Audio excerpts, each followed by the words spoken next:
Let's get to the racing report now, brought to you by CanTorque. They offer rental, repair, and calibration of hydraulic, pneumatic, and battery-powered torque wrenches, stud tensioners, and flange maintenance equipment. Learn more at CanTorque.com. And we are a week away. We have IndyCar going, but you got a week away from F1. Like, racing season is back, Colin. So I want to get right into it. An interesting storyline that you mentioned to us that, Max Verstappen, he currently has 8 points on his license. A lot of people listening are like, what? Do you get demerits in F1? Well, essentially, he's got 8 points on his license, and none start to expire until July. 12 points gives you an automatic suspension. Now, his car is not as fast. We know he's super aggressive driver.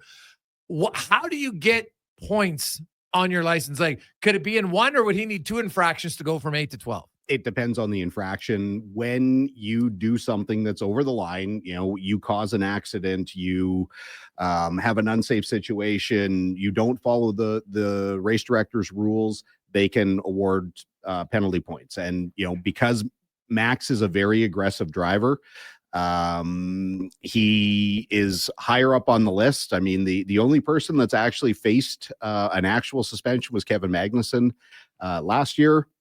But yeah, with the look that their car isn't going to be as competitive, one of two things is going to happen. Max is going to either go back to his old way where he's really desperate, really aggressive, and takes these super, super low percentage passing opportunities, trying to get the other drivers around him to chicken out, or he will potentially start throwing in the towel and just know that the car's not good and not really give the same effort. But it'd be really interesting to see a driver at that level potentially get a suspension.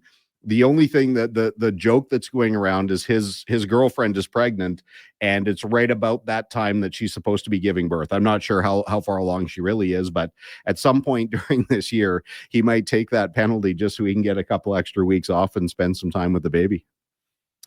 Now, speaking with F1, and we'll get to Indy in a sec. The other big news is it looks like maybe Cadillac is closer to getting into F1, but it seems that, like, for 2 years they tried to, and they're like, no. But once Andretti removed himself from it, now they're close. So did Andretti do something to piss off F1? Like, what happened in here? Very, very, very clearly he did, because it was the moment that he pulled his name off the bid and he backed out of the F1 team that they pretty much instantly granted the team to Cadillac. The part that really pisses me off, and one of the things I hate more than anything, is hypocrisy. For the 2 years that they were campaigning for a team, all the other existing teams said there's no room on the grid. They don't bring anything significant to the sport. They don't create any extra value.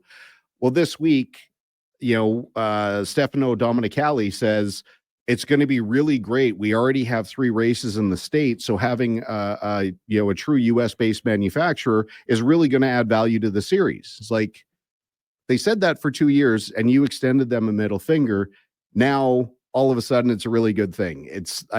The politics and the backroom deals and all this nonsense that goes on, again, it doesn't really affect a lot of fans, and it doesn't really change the way these races happen. But there's so many things that go on behind the scenes that are just maddening, and all of these people are really acting in their own interest without any real thought for what's better for the sport. Yeah. Okay. So it does seem odd. And the Red Bull racing employee who had said Christian Horner had some inappropriate behavior, alleged it, was cleared by F1. Now, though, she's taken a case to the UK Employment Tribunal. So this is not over. No, definitely not. Cleared the internal investigation by Red Bull, cleared with their quote-unquote contract legal team, cleared by Formula One. But now I think this is where things are really going to get quite serious for Mr. Horner.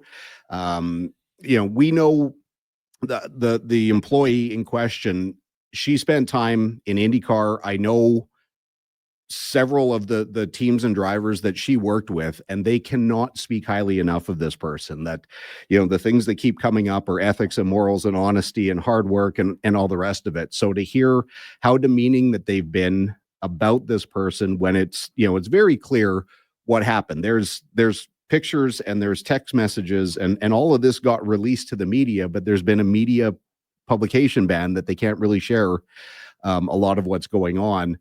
This is going to be a very big distraction after last year's already big distraction. So again, this is not really working in Red Bull's favor.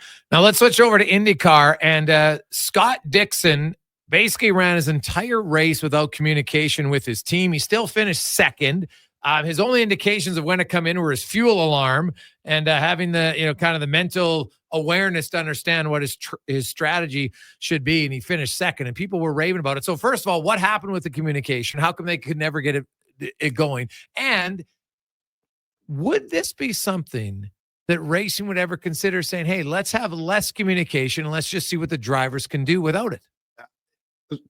Which one do you want to do first? What happened, or the potential? Yeah, what happened and then the potential. His radio just didn't work. And, a team like Ganassi, they've got a radio specialist that just does the radios.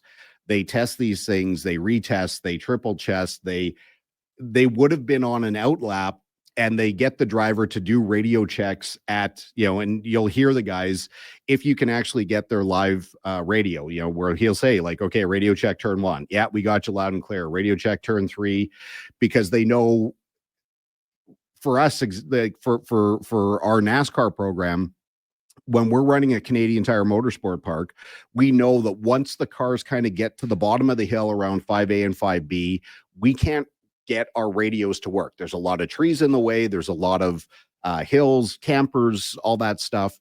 GP3R in Three Rivers is another bad one. There's a baseball stadium in the way. There's all kinds of buildings, and we have terrible communication there. But they would have gone through all that. The fact that he managed to finish second with no communication is indescribably awesome, because he didn't know, like, the team will communicate all kinds of data to the driver. They'll let you know, like, okay, well, that's Newgarden behind you. You've got a 2.4 second gap. He's on the push to pass. He's got 48 seconds of push to pass where you've got, 69 seconds. He had no idea what he was up against and still managed to, to fend him off. I mean, Newgarden, it sounds like he ran out of fuel on the last lap, but still absolutely remarkable. If they were that good without radios, they're going to be a force this year. But I don't think there's ever a time that the series is going to want the driver to run without communication, because so much safety goes through that radio to let a driver know instantly that there's a crash, that the crash is on, the right side as you come around this corner, so that they're not surprised by it. There's a million things that the teams communicate, aside from strategy, to make sure that, the drivers are completely aware of what's going on. If that had happened to us in NASCAR, in any of the levels of NASCAR, you get parked. They don't let you run, because that's how your spotter also communicates. IndyCar, you don't necessarily have to have a spotter, especially on the road courses. You do on the ovals, but that's a tech item. And if you don't have proven radio communication, they won't let you run. But do you think it might be better if there was just, let's see their race? So you meet before the race. Okay, guys, here's our strategy. This is what we want to do. And then they just go race. Formula One did a version of that a few years ago, where instructions were prohibited to be given to the driver. So when the driver's like, I'm having this issue, the team couldn't say, okay, go to menu 7, activate line 3, blah, blah, blah, blah, blah. And it made things really, really difficult, and it overwhelmed most of the drivers that didn't know every single function on that steering wheel. It didn't make anything better, but later on this summer, the guy you need to talk to about this is DJ Kennington. DJ said for years he wants to get rid of spotters, and he wants to get rid of radio communication altogether and just let the drivers handle it on track. I don't think I agree with DJ, because it's really, really, really hard to see, especially out of a stock car. But he's a 3-time champion. He's done it, for 30 years. So he might know what he's talking about. He might know what he's talking about for sure. So, Should be good. Should be a lot of fun. We look forward to it. And the IndyCar, it's too bad. Like I look at IndyCar, this is the time they should have went back to back. I've always said this all the time. Like they're doing better this year. yeah, they are. There's no 6-week break. No, not this year. Yeah. The race at Thermal is an official race. So it's like 2 weeks until Thermal, and then it's only a couple of weeks till Long Beach, and then there's no significant big gap on IndyCar schedule it's better. this year. It is much better. I will give him credit for that. Much better, for sure. Yeah. Colin, have a great weekend, man. We will chat with you next week. Loving the Thirsty Thursday. Oh, hey, that's back. Yeah. Good. That's Colin Livingston joining us from CanTorque.